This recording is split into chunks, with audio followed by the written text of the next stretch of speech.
لساني نور وشفاعة يهديني إلى الحق سماعا.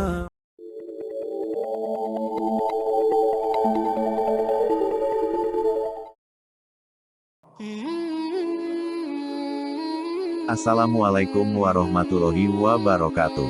Apa kabar sahabat-sahabat Qurani semua? Semoga kalian selalu dalam lindungan Allah Subhanahu wa Ta'ala. Kami kembali akan menceritakan kisah karomah Kiai Muhammad Khalil Bangkalan. Video ini disiarkan oleh Quran Sholawat Channel. Jangan lupa subscribe dan tekan gambar lonceng untuk selalu mengikuti video terbaru dari kami. Pada bagian ketiga ini kami sudah merangkum beberapa kisah karomah dari Kiai Muhammad Khalil Bangkalan.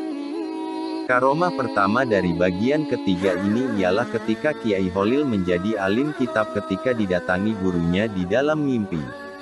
Ketika Kiai Khalil masih muda, dia mendengar bahwa di Pasuruan ada seorang Kiai yang sangat sakti mandraguna, namanya Kiai Abu Darin. Kiai Khalil muda ingin sekali belajar kepada Kiai Abu Darin. Semangat untuk menimba ilmu itu begitu menggebu-gebu pada dirinya sehingga jarak tempuh yang begitu jauh dari Bangkalan di Pulau Madura ke Pasuruan di Pulau Jawa tidak dianggapnya sebagai rintangan berarti, meski harus berjalan kaki. Namun apa daya, sesampainya Kiai Khalil muda di desa Wilungan Pasuruan, tempat Kiai Abu Darin membuka pesantren, ternyata Kiai Abu Darin sudah wafat. Dia meninggal hanya beberapa hari sebelum kedatangan Kiai Khalil muda. Habislah harapannya untuk mewujudkan cita-citanya berguru kepada Kiai yang mempunyai ilmu tinggi tersebut. Dengan langkah gontai karena capai fisik dan penat mental, hari berikutnya Kiai Khalil bertaziah ke makam Kiai Abu Darin. Di depan pusara Kiai Darin, Kiai Khalil membaca Al-Quran hingga 40 hari, dan pada hari yang ke-41, ketika Kiai Khalil tengah ketiduran di makam, Kiai Abu Darin hadir dalam mimpinya. Dalam kesempatan itu almarhum mengatakan kepada Kiai Khalil, "Niatmu untuk belajar sungguh terpuji. Telah aku ajarkan kepadamu beberapa ilmu, maka peliharalah." Kiai Khalil lalu terbangun, dan serta-merta dia sudah hafal kandungan kitab Imriti, Ashimuni, dan Alfiyah, kitab utama pesantren itu. Subhanallah. Karomah kedua ialah ketika Kiai Khalil melindungi calon santrinya dari musibah. Pada kisah yang lain, Kiai Khalil berusaha melindungi calon santrinya dari musibah, padahal dia berada di Bangkalan, sementara si calon santri di tengah alas roban, Batang, Pekalongan.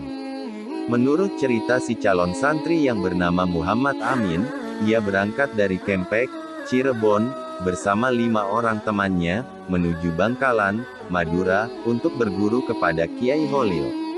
Mereka tidak membawa bekal apa-apa kecuali beberapa lembar sarung, baju, dan celana untuk tidur, parang, serta titikan, alat pemantik api yang terbuat dari batu. Setelah berjalan kaki berhari-hari, menerobos hutan dan menyeberangi sungai, mereka sampai di tepi hutan roban di luar kota Batang, Pekalongan. Hutan itu terkenal angker, sehingga tidak ada yang berani merambahnya. Pohon-pohon yang ada di hutan itu besar-besar, semak belukar sangat tinggi, banyak binatang buas di dalamnya. Namun yang lebih menyeramkan, banyak perampok yang berkeliaran di tepi hutan itu. Mereka perampok yang kejam dan tidak segan-segan membantai mangsanya kalau melawan. Menjelang malam, tatkala 6 orang calon santri itu sedang mencari tempat untuk tidur, tiba-tiba muncul sesosok laki-laki. Namun karena tampangnya biasa-biasa saja, mereka tidak menaruh curiga. Bahkan orang itu kemudian bertanya apa mereka punya titikan, karena ia akan menyulut rokok. Namun setelah benda itu dipegangnya, ia mengatakan bahwa batu itu terlalu halus sehingga sulit dipakai untuk membuat api. Masih perlu dibikin kasar sedikit, kata orang itu sambil memasukkan batu tersebut ke mulutnya lalu menggigitnya sehingga pecah menjadi 2. Terbelalak mata 6 orang calon santri itu menyaksikan kekuatan mulut laki-laki itu. Mereka gemetar ketakutan. "Serahkan barang-barang kalian," hardik orang itu. Amin, yang paling berani di antara mereka, menjawab, "Kalau barang-barang kami diambil, kami tidak bisa melanjutkan perjalanan ke Bangkalan." Mendengar kata Bangkalan, orang itu tampak was-was. "Mengapa kalian ke sana?" Dia balik bertanya.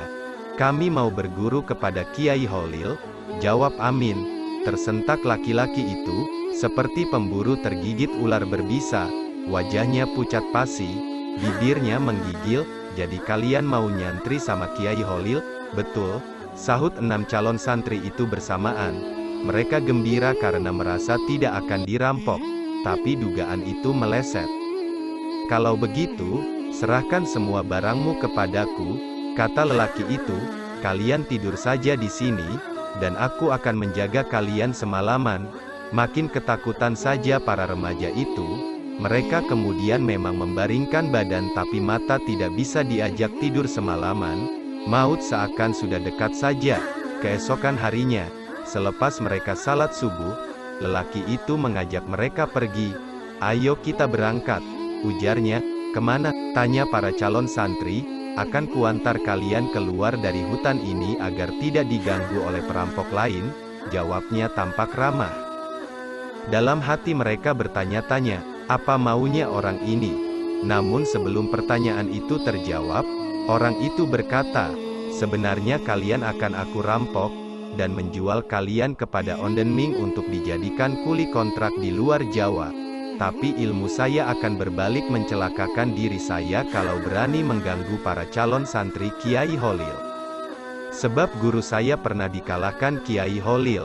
Maka 6 remaja dari Kempek itu kian mantap untuk nyantri ke Bangkalan. Terlebih lagi baru di perjalanan saja untuk menuju pesantren Kiai Holil mereka telah memperoleh karamah dari pemimpin pesantren tersebut. Karomah ketiga ialah ketika Kiai Holil mengusir seekor macan hanya dengan bacaan Al-Fatihah. Suatu hari menjelang sholat maghrib, seperti biasanya Kiai Holil mengimami jamaah sholat bersama para santri Demangan. Bersamaan dengan Kiai Holil mengimami sholat, tiba-tiba kedatangan tamu berbangsa Arab. Orang Madura menyebutnya Habib. Seusai melaksanakan sholat, Kiai Holil menemui tamunya, termasuk orang Arab yang baru datang itu. Sebagai orang Arab yang mengetahui kefasihan bahasa Arab, Habib menghampiri Kiai Holil seraya berucap, "Kiai, bacaan Al-Fatihah antum kurang fasih," tegur Habib. Setelah berbasa-basi beberapa saat, Habib dipersilahkan mengambil wudhu untuk melaksanakan sholat maghrib. Tempat wudhu ada di sebelah masjid itu. "Silahkan ambil wudhu di sana," ucap Kiai sambil menunjukkan arah tempat wudhu. Baru saja selesai wudhu, tiba-tiba sang Habib dikejutkan dengan munculnya macan tutul. Habib terkejut dan berteriak dengan bahasa Arabnya, yang fasih untuk mengusir macan tutul yang makin mendekat itu. Meskipun Habib mengucapkan bahasa Arab sangat fasih untuk mengusir macan tutul, namun macan itu tidak pergi juga. Mendengar ribut-ribut di sekitar tempat wudhu, Kiai Holil datang menghampiri. Melihat ada macan yang tampaknya penyebab keributan itu, Kiai Holil mengucapkan bacaan Al-Fatihah yang kurang fasih.